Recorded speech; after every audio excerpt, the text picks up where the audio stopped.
how individuals develop from novice to expert in the process of reading. And as we progress, we get better at that full process, and it becomes more automatic and more fluent.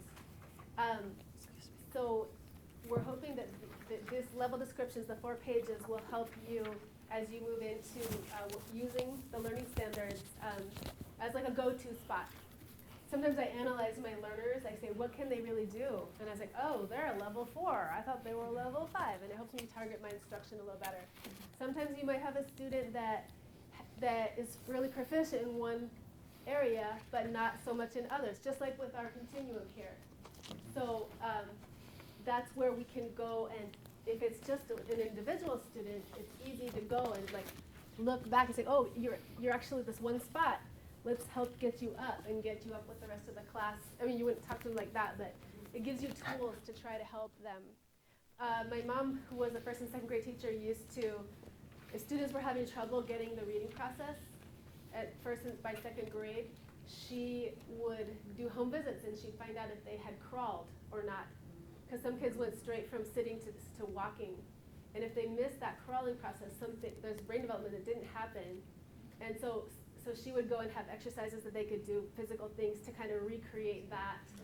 Yeah. So what's that? No, You have? been through that. I just stood up and walked, and it caused all kinds of problems. Yeah. So likewise, if our students, I mean, probably not as it's a drastic kind of situation, but you know, it needs some assistance. But if our students are not making progress, but you see they've got all these other skills that they have, there might be something missing that you can go back to a lower level and pull them up. So that's why the level descriptions are real handy. So I think with that, there's more I'm supposed to talk about, but Susan has a nice lunchtime activity for us, and so we'll have time to eat and do this activity. In order to provide you with this wonderful free lunch, we had to make it a working lunch. So I tried to come up with a creative, fun, I think fun, activity that would maybe enlighten the lunch. We'll see. So on your table, you will find, actually it's the one, yeah, the one before. And I called it a sit and chat. Does everybody have the bookmarks? Okay. There is 4 of them, and there's a set for each of you. So this is my gift to you. And you can either give them to a student. If you totally don't want them, give them back. When we go to the institutes, we have to go through this process, which is awesome. But in groups, we work on taking the standard as is written in the framework. We have to rewrite it from a student's point of view. And that's what you have. You have the standard written as though you were the student, and it's the questions you would ask yourself. So for purpose, why am I reading this? So instead of the instructor asking you, what is your purpose? This is something to help the students think for themselves, and they could take this with them and have forever and ever. On the back is a list of strategies, and there's strategies for all of the skills. I'm sorry I don't have the math in this batch. I do not teach math. I really don't want to go there. I don't think I would be any help to any of you. So I didn't do the math one. Everything else I could figure out, but so some of this came from the Institute, some of it came from online, some of it came from our national experts who assisted. I was just thinking there's one major question missing from the student. Will I pass the test? Is there a number or is this on the test? But this is the process of reading. So it's not about the class, it's about my reading process. So on your table will be the bookmarks, and then also I think I've missed one or two tables with this. Another format that the students could have the same information is just to put it on a regular piece of paper, and it's something they could stick in their notebook and they could refer to.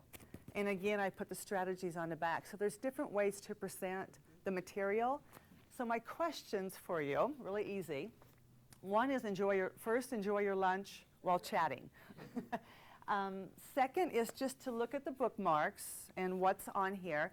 And they don't match up perfectly. This is what we came up with as instructors that we thought the students would use as questions. So if you look at it with the reading standard, no, it doesn't match up 100%, but it gets to the same point. So what I'd like you to do is discuss whether the bookmarks would be level appropriate for your students. And then the second, or the last part, discuss other ideas you have for making the standards accessible to your students. For example, posters. So at one of our sites, we're able to put posters up.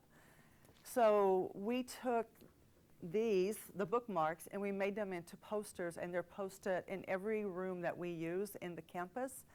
So it's a reminder for the students. There's also, the state has given us the standard as it's written in a framework, but we really wanted to be able to use it in student language, especially with ESL students. And we want them to really start having that process of I. Why am I reading this? I don't know. The teacher told me to, yeah. So anyway, that's what I'm posing for you is that. So do you have other ideas of how you can get the students incorporating standards into their lives without you having to do it continually with it, which is good too in the lessons, but this is something they could take with them and use other places. So, do you have these available, or is there a copy there? I can take a copy of this with me. that's my gift to you.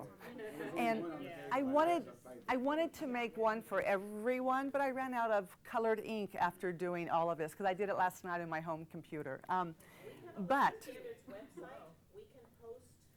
I have everything on my USB drive, my jump drive today. So if you want me just to send it immediately out to the emails of all who are attending, and then we can post it online too. But if you would like to have it, I'd be more than happy to share it with you. And I kept, this is I made it in Publisher, so you can go in and redo if you want to, if you have Publisher access. So if you don't like the wording, go in and change it, it's fine. It's just, this works for my students. Okay, so that's it, and have a wonderful lunch. We have to be back. Let us know, we'll get you a set. Okay, I'm walking around going, I know there's got to be somebody. I didn't count out everyone. There you go. Also, I wanted to And just everybody let